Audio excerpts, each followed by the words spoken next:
So for solving quadratic equations, today I'm going to explain the fourth one, which is quadratic formula. So sometimes when you can't do any of these, you would just go to plug and chug into a formula, which is x equals negative b plus or minus square root of b squared minus 4ac, and then all divided by 2a. And so when you have this equation here, you just plug it in. So let's pretend we have an example of x squared minus x minus 2. Looking here, our a equals 1. Our b is equal to negative 1. And our c equals negative 2. Now let's just plug it in to find x. So we have x equals negative b, which is negative of negative 1. Then plus or minus square root b squared. So it's negative 1 squared minus 4 times a, which is 1.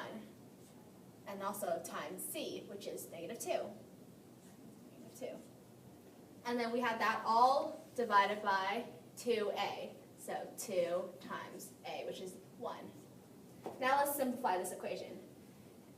We can simplify this to x equals negative of negative 1 is just 1, plus or minus square root of negative 1 squared is just 1, minus 4 times 1 times negative 2 is equal to negative 8. So 1 minus negative 8, and then all divided by 2 times 1, which is 2.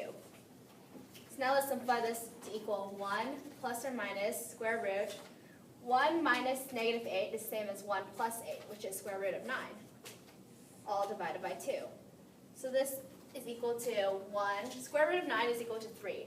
So 1 plus or minus 3 divided by 2. And so we have a plus or minus here, which means we have two solutions. One solution is if we use the plus part. So we'll have x equals 1 plus 3 divided by 2, which equals 4 divided by 2, which equals 2. So our first solution is x equals 2. And our second solution is the minus part. We would have x equals 1 minus 3 divided by 2, which equals negative 2 over 2, which is equal to negative 1. So now our first solution is x equals 2, and our second solution is x equals negative 1.